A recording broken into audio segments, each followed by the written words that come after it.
up as a very bitter child. Bitter with God, bitter with life. And there are those times that I wish we were all dead.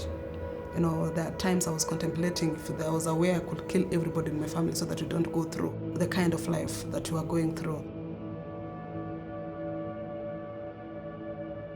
My name is Maureens Geschichte. I was born in Kariobangi. Life was not so easy, especially as a girl child and as a baby in the slum.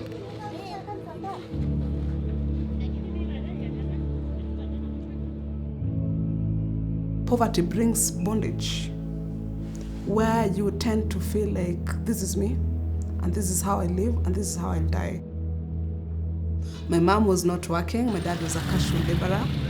The days he was working, he would get like $10 a month, and our house was $6. So you can imagine how we would survive with $4.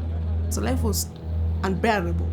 We went for 4 or 5 days without eating, and if we had to eat food, it was rotten that we had gone to pick from Korogosho market.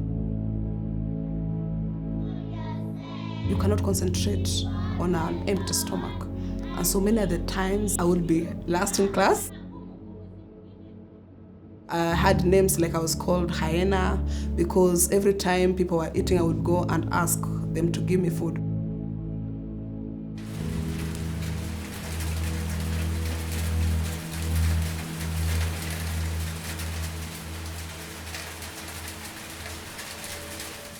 At home, when it rained, it was the worst time of our lives as a family because the floor was not cemented. Our bed was our clothes, our own tattered clothes that we'll put down. And so when it rains, we'll go look for a corner, stand there.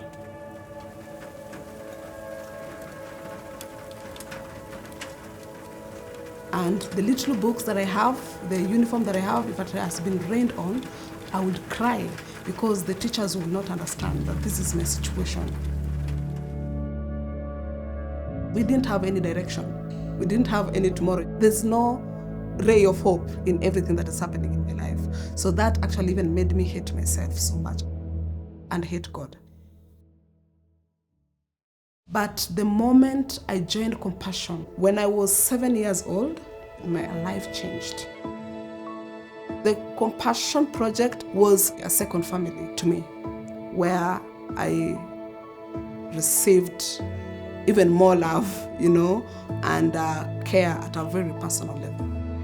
I received hope in Compassion. And that is where I was taught how to pray. I got my first Bible and I was taught how to read the Bible and believe in the words that were written in the Bible. And whatever I was taught in the Compassion Project, I will take it back home. I was so happy after the first Saturday because of the balanced diet. I was always looking forward to every Saturday because it was like Christmas to me and my family. There is power in food and there is power in opportunity. Compassion bought for me with the money that my sponsor sent, uniform, books, paid my school fees, so I was not off. I was always in class, not missing anything, clean, at least with clean uniform. I had shoes on, new ones, and I started working hard. I got, yes, education, academics, which helped, but also these other livelihood skills, which kinda empowered me, transformed me, and brought my self-worth. I started believing that I can do something. My dreams are valid. All these things is because of what I learned from the Compassion Project. I remember the first time I got a picture, a photo of my sponsors and a letter. I was so excited. And from then I started saying, I don't care. I'm not a hyena. I believed in myself and I believed that I was beautiful and I started loving myself. And the letter continued that I want you to know that we love you so much. We are always praying for you. When I joined university, my mom was so happy and so proud. She was so grateful to Compassion, so grateful. She loved Compassion and she kept saying that whatever Compassion did, she could not have done. I am who I am today because of compassion. What I went through has shaped who I am right now and what I do.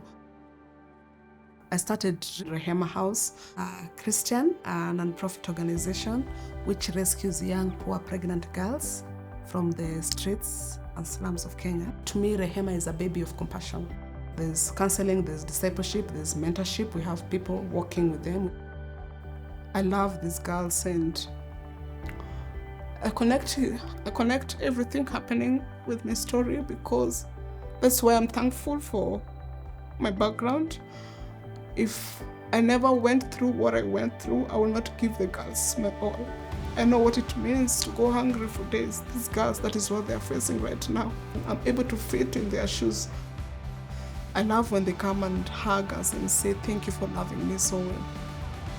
So these kids always encourage me when I just look at them and see their life is a pure miracle because most of their parents wanted to abort them or commit suicide. You don't have to be rich to have a good impact. There is power, let me tell you, there is power in holding other people's hands. That is what Compassion did, that is what my sponsors did. It's hope that trickles down to the family, to the community, and to the world. And I look at myself as a world changer.